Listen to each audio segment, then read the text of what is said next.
이사야 40장 1절부터 8절입니다. 성탄절에 예수님이 오신 날에 우리가 늘 기억해서 그날만 기억하는 것이 아니라 오늘 돼서만 기억하는 것이 아니라 늘 기억하셔서 여러분 마음에 기쁨이 넘치길 바랍니다. 설교를 준비하다가 이런 이야기를 봤습니다. 인터넷에서 이런 이야기가 있었습니다. 이런 이야기보다 어떤 글이나 기사죠.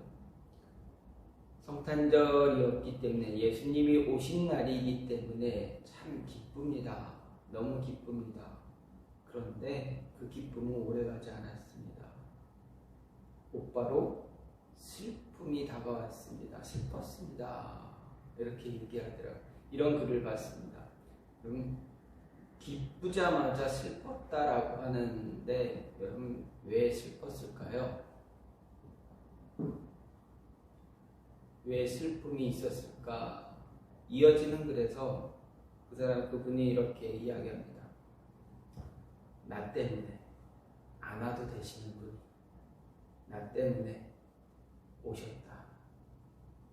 여러분, 예수님이 세상에 오셨다라는 것은 하나님이 세상에 우리 사람의 몸을 입고 오신 것입니다. 그래서 어떻게 보면 쉽게 말하면 임금이 어느 한순간 천민으로 신분이 바뀌었다라는 것입니다. 왜 바꿨냐?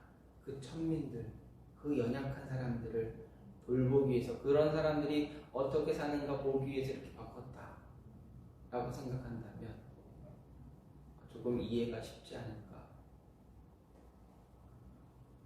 기쁨의 날인데 갑자기 슬픔의 날이 됩니다. 그리고 부활절은 그렇습니다. 우리가 생각하는 부활절은 예수님이 십자가에 달려 돌아가시는 그날 때문에 우리는 그 달려 돌아가시는 그날을 정말 부활절 전에 그 금요일을 정말 애통해하면서 금식도 하고 울고 막 그러지 않습니까? 그런데 서양 사람들은 그날 더 기뻐합니다. 우리 저만 그런 거예요. 그러니까 한국 사람의 어떤 정서 같아요. 동양의 정서일지는 모르겠지만 우리를 위해서 십자가에 죽으신 예수님을 생각하면 너무나 슬픕니다. 그 고통 어떻게 참고 그 십자가 지셨을까? 그 위에 올라가셨을까? 그것만 생각하면 통곡하고 가슴 찢고 울부짖고 막 눈물 콧물 막 흘리면서 했던 그런 기억도 있습니다. 예전에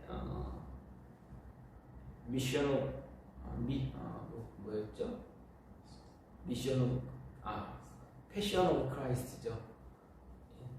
패션 오브 크라이스트라는 영화를 보면서 주일날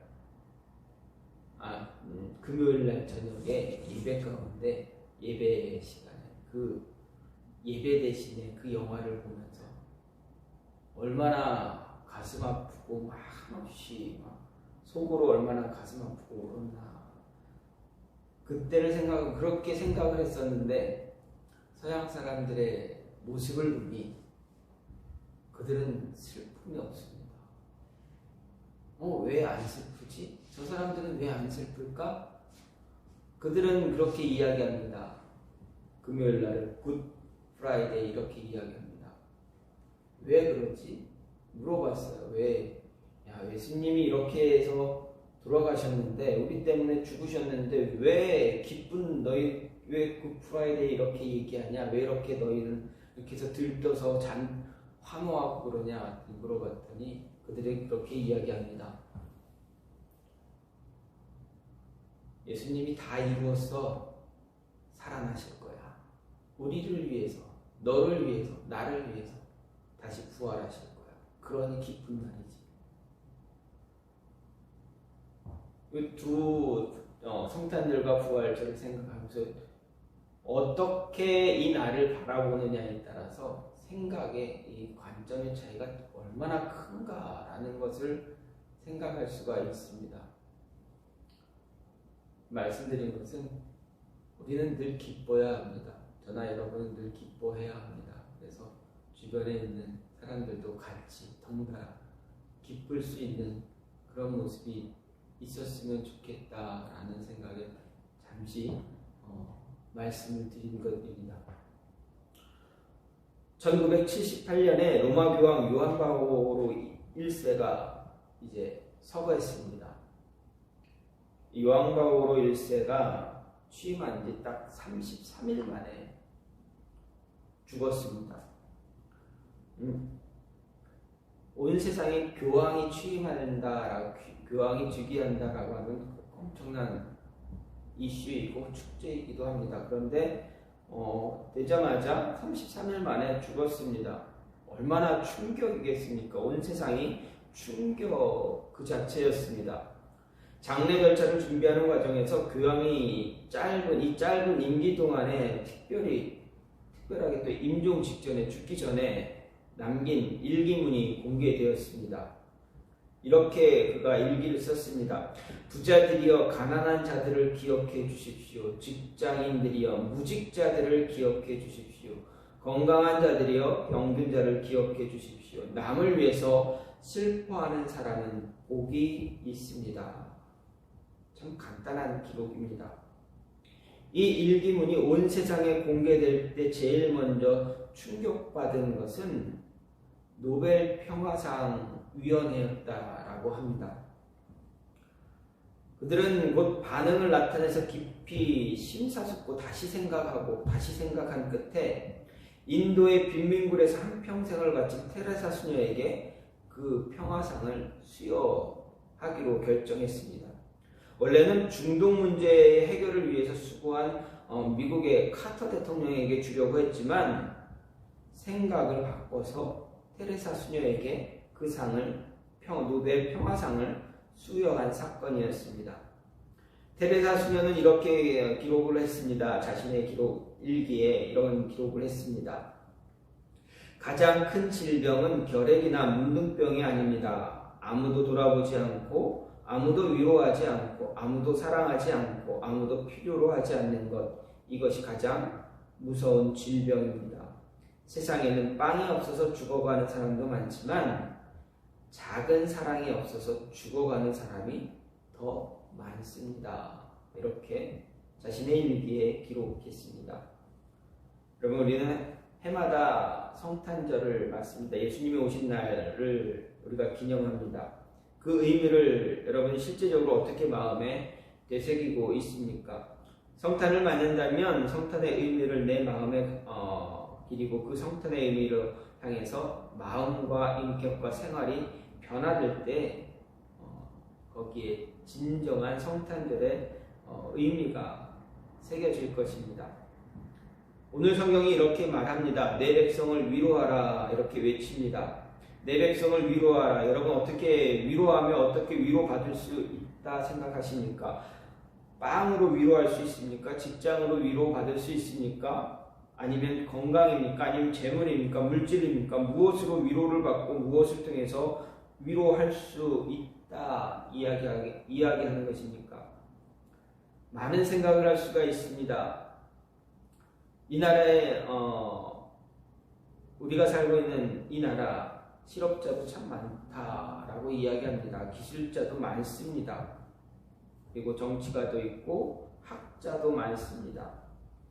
배운 사람이 너무 많이 배운 사람들이 정말 많습니다.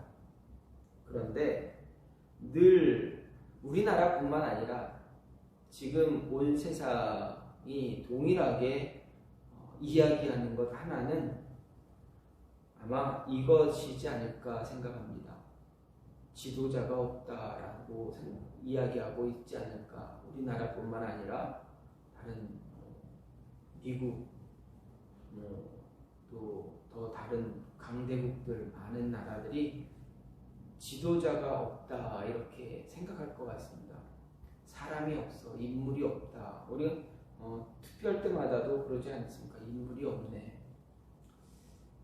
인물이 없어라고 하면서 그 가운데 한 사람을 찍어야 되니 그나마 가장 나은 사람 찍어야지, 나은 사람 선출해 세워야지라고 이야기합니다.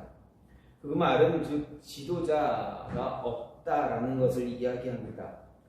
그 지도자는 어떤 지도자입니까? 우리에게 소망을 주고 용기를 주고 신바람 넣어주면서 우리의 삶의 의미를 찾아줄 수 있는 사람을 말합니다. 그런 지도자가 없습니다. 기술자는 넘쳐납니다. 공부 많이 한 학자들도 넘쳐납니다. 소위 정치가들이라는 사람들도 만원이고, 그런데 우리 국민 앞에 참으로 용기와, 저와 여러분에게 용기와 위로를 줄 수 있는, 소망을 줄 수 있는 사람 이렇게 보이지 않는 것 같습니다. 물론 음지에서 간혹가다 우리의 마음을 따뜻하게 해주는 사람 많이 있습니다. 그러나 정말 우리에게 기쁨을 주고 소망을 주고 내일을 바라보면서, 미래를 바라보면서 우리의 미래는 이제 괜찮아질 거야, 좋아질 거야 라는 그런 소망을 줄 수 있는 그런 지도자가 없다는 것이 참 안타깝습니다. 근데 저도 그렇지만 교회 안에서, 기독교 안에서도 정말 위대한, 정말 훌륭한 목사님이 없다는 것도 우리에게는 참 안타까운 사실이기도 합니다. 문제는 소망입니다. 오늘 성경은 말합니다. 여호와의 영광이 나타나고 모든 육체가 그것을 함께 보리라, 이렇게 이야기합니다. 이 말씀은 무엇입니까? 메시아적인 소망입니다. 메시아를 바라보는 그러한 소망입니다. 메시아의 나라, 메시아의 세대가 오기를 바라는 그러한 간절한 마음입니다. 그 소원이 이루어지리라 말하고 있습니다. 이것은 미래의 문제고 메시지의 문제고 복음의 문제입니다. 메시아의 영광, 메시아의 세대를 간절히 바라고 오늘도 기다리고 있습니다. 정말 목말라 기다립니다.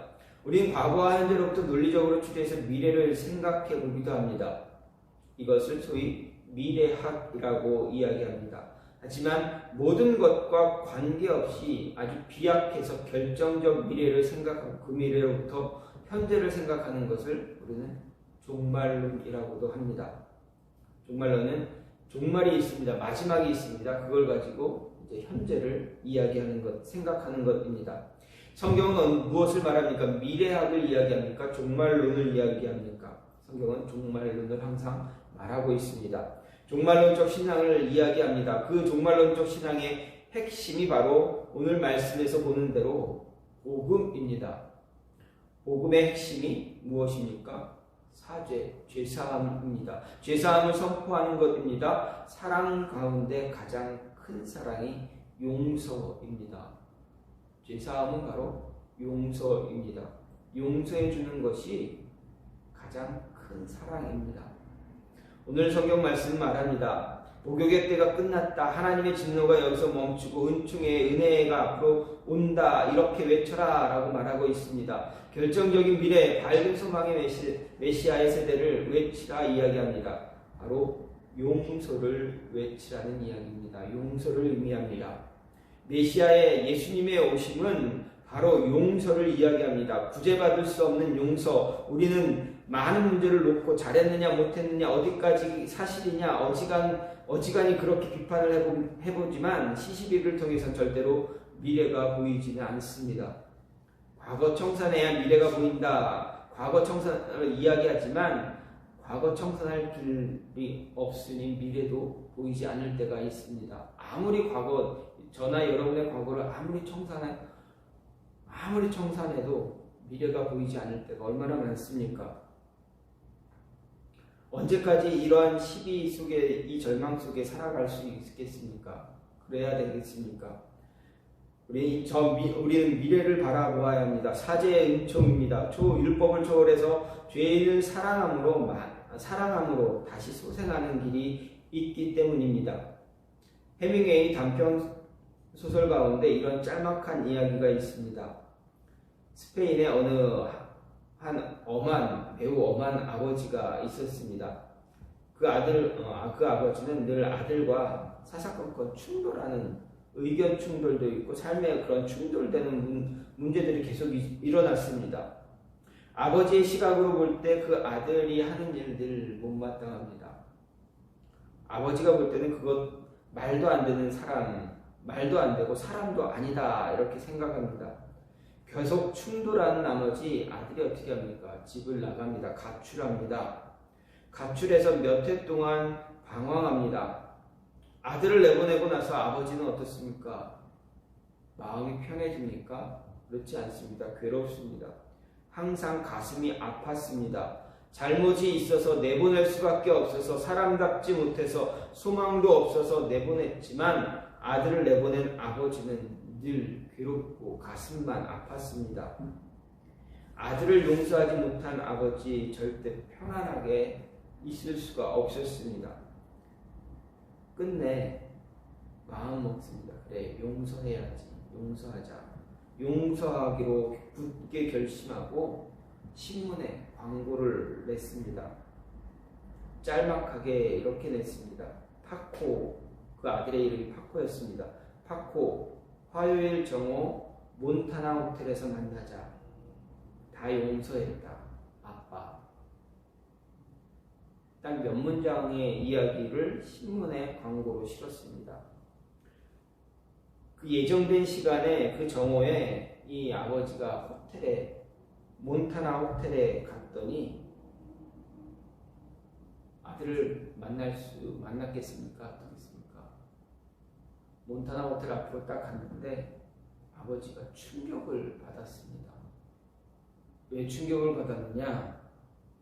그 호텔 앞에 무려 800명이나 되는 젊은 파코가 모였다고 합니다. 이름이 파코라는 이름을 가진 아들이 800명이었다라고 이야기합니다. 아주 흔한 이름이어서 그냥 파코라는 이름으로 집을 나간 아이가 그렇게 많았다. 물론 그 자리에 파코라는 이름을 가졌지만 그 자리에 오지 않은 아들도 있겠죠. 어쨌든 그 말을 듣고 아버지가 내가 너 용서했다, 만나자 라는 그 한마디에 아버지가 보고 싶어서 달려온 아들이 800명이다였다라는 이야기입니다. 이것이 바로 복음입니다. 아버지는 너를 용서했다. 여기에 무슨 조건이 있습니까? 여기에 무슨 시시비비가 있습니까? 무슨 이유가 있습니까? 아무 변론도 없고 아무 이유도 없습니다. 그냥 용서하는 것입니다. 내 사랑으로 너를 용서한다. 내가 너를 다 용서했다. 돌아와라. 이것뿐입니다. 이것이 바로 복음입니다. 예수님이, 하나님이 우리에게 말씀하십니다. 내가 용서했다. 내가 용서했어. 돌아와. 라는 것이 바로 예수님 오늘 성경의 주된 말씀입니다. 문제는 이 복음에 대한 예비함이 있어야 합니다. 그 복음을 맞아들이는 것, 그것이 바로 믿음입니다. 파코라는 청년이 아버지의 광고문을 보면서 참 아버지 웃긴다 라는 그런 비웃음의 마음을 가졌다면, 그렇게 생각했다면 어떻겠습니까?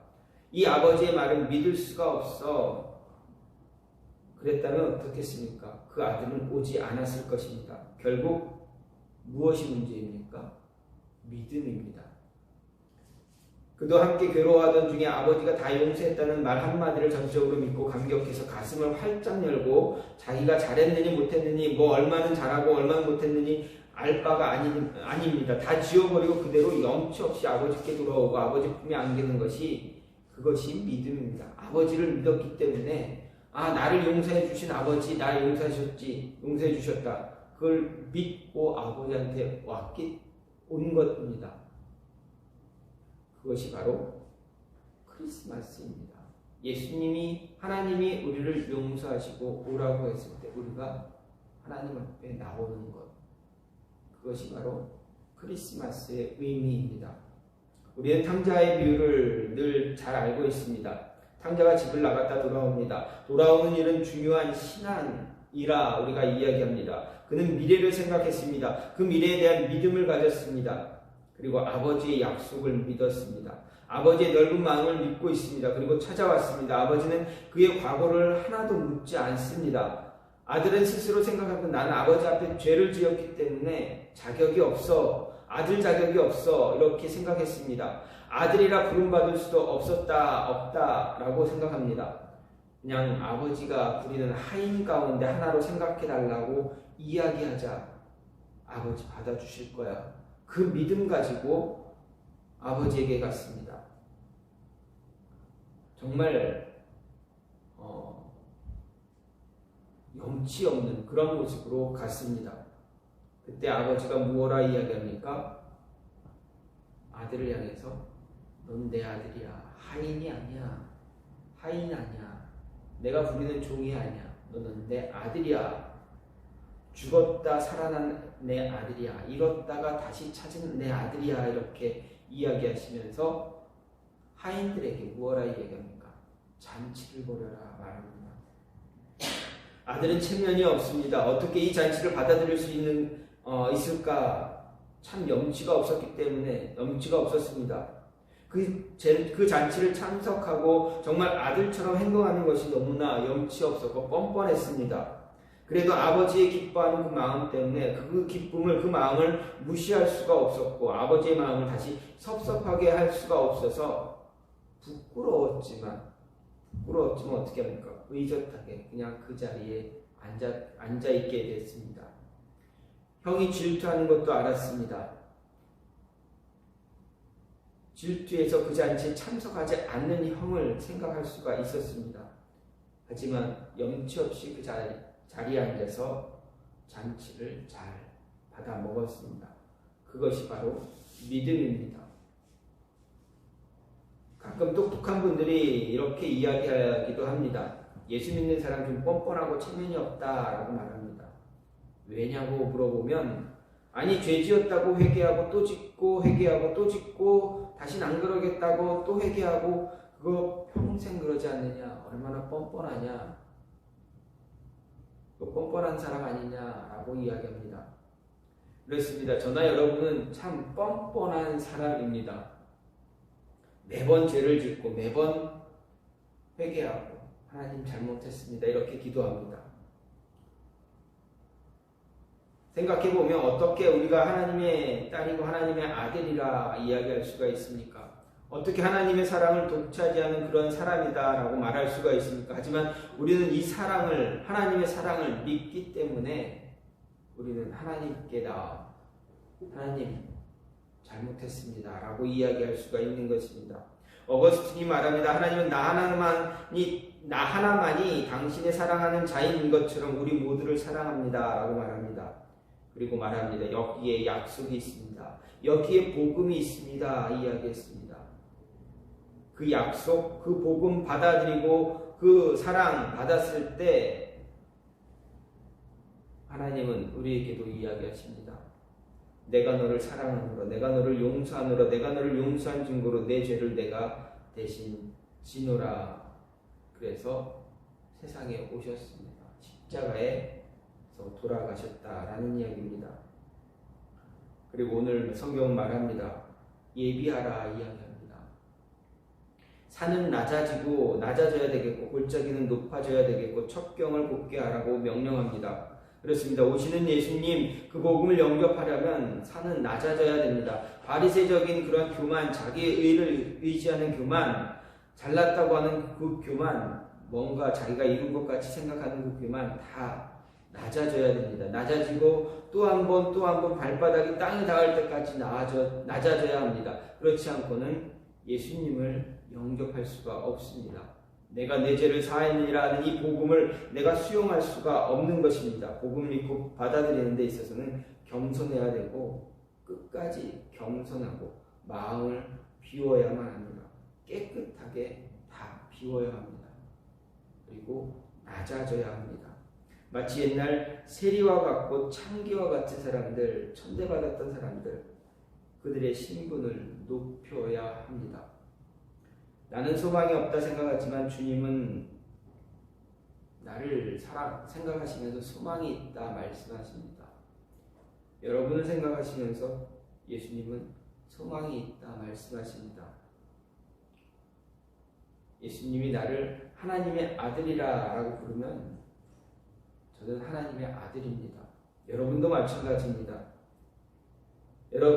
예수님이 나를 사랑하는 딸, 하나님의 사랑하는 딸이라고 부르면 딸이 됩니다.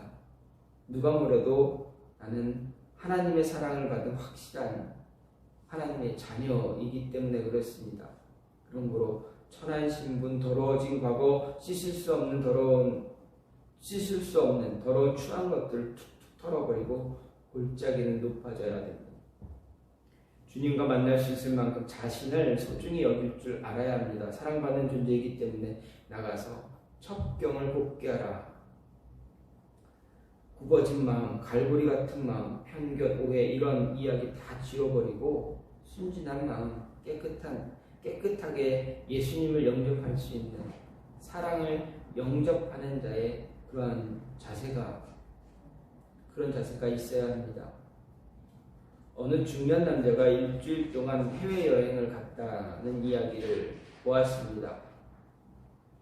SNS에 나온 글을 입니다. 해외 출장을 갔는데 갈 때는 아침 저녁으로 내가 전화 걸어서 자신의 아내에게 문안을 해야겠다 생각을 했습니다. 그리고 갔습니다. 가서 처음에 도착하자마자 잘 왔습니다 라는 이야기 한마디 하고 그냥 끊었다고 합니다. 그리고 일주일 동안 출장일에 바빠서 이리 치우고 저리 치우고 그러다 보니 한 번도 전화를 못해서 매일 아침과 저녁에 전화해야지라고 생각을 했지만 일에 치이고 힘들고 지쳐서 어떻게 합니까? 처음 도착했을 때만 전화하고 전화를 못했다고 합니다. 그리고 마지막 날 가야 되는 그날이 되어서야 바로 전날 저녁이 되어서야 생각이 나서 아내에게 전화를 합니다. 미안한 마음을 가지고 전화를 걸면서 생각합니다. 당신이 보고 싶어. 여보 사랑해. 이렇게 말하겠다라고 생각을 하고 전화를 했습니다. 통화가 쭉 가고 수화기를 듣는 소리가 들리자마자 이 남편이 아내에게 이야기합니다. 집에 아무 일도 없어? 애들 잘 있어? 강아지 잘 있고? 난초에 물 줬어? 이 이야기를 하자마자 이제 전화기 너머에서 아내가 화를 벌컥 냅니다. 당신 해도 너무한 거 아니야? 하고 전화기를 끊어버렸다고 합니다. 울면서 전화를 딱 끊었습니다. 이 남편이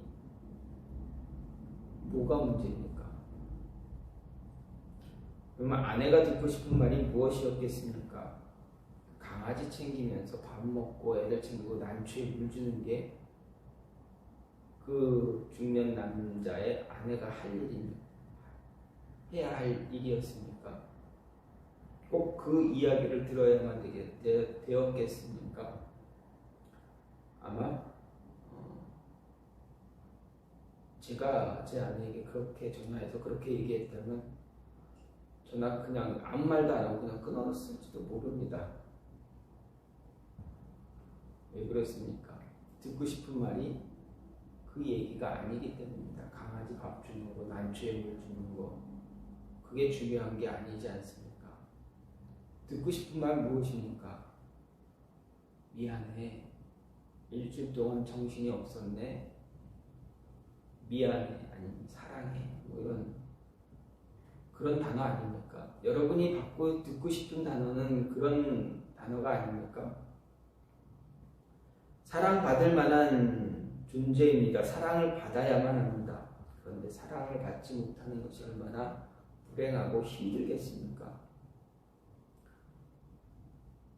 사랑한다는 이야기, 사랑을 전하는 것이 정말 우리가 그렇게 어려운 것은 아닌데 참 못할 때가 많습니다. 왜 그렇습니까? 받은 사랑을 잃어버렸기 때문에 그렇습니다.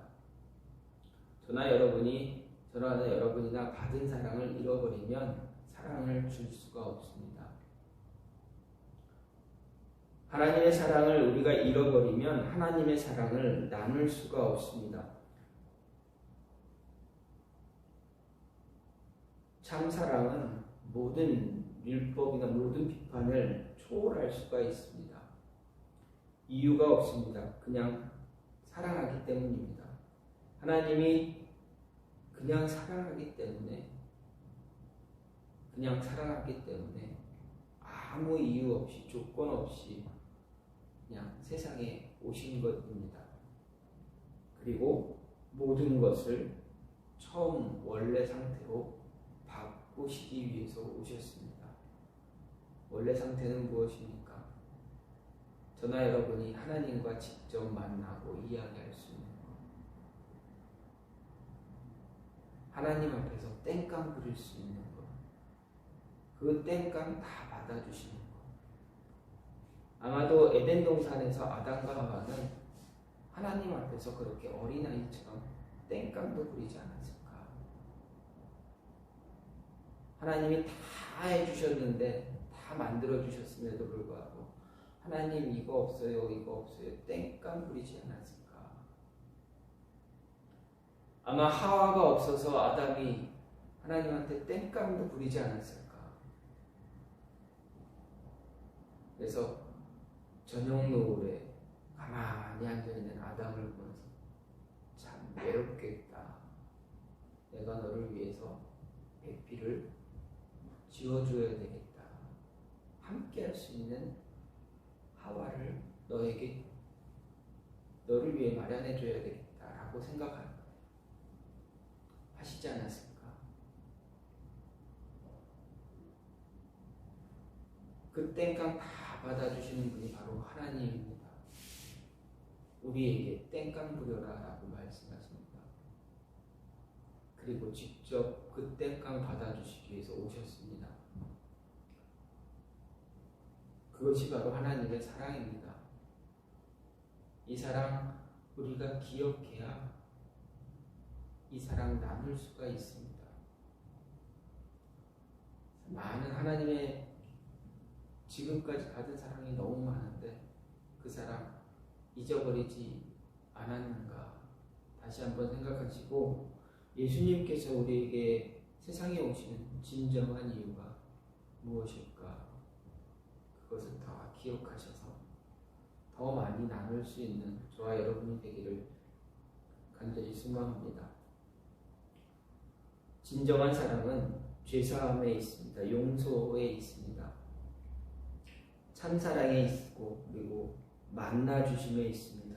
예수님이 사람이 되어 이 땅에 오셨습니다. 그리고 우리를 구체적으로 한 사람 한 사람 만나주셨습니다. 그리고 한 사람 한 사람 우리가 지어야 할 십자가를 대신 지셨습니다. 위로받고 하나님 앞에 온전히 무릎 꿇고 내일을 바라볼 수 있는, 새로운 소망을 바라볼 수 있는 그러한 여러분의 모습이 있기를 간절히 소망합니다. 늘 해마다 지나가는 성탄절입니다. 오늘은 내가 하나님 앞에 좀 더 땡깡 한번 불어보고 하나님의 사랑을 더 많이 누릴 수 있게 해달라고 할 수 있는 그런 모습도 있었으면 좋을 것 같다라는 생각을 해봅니다. 하나님의 사랑을 더 많이 기억하시고 나눌 수 있는 여러분이 되기를 간절히 소망합니다. 시간같이 기도하기 원하는데 하나님,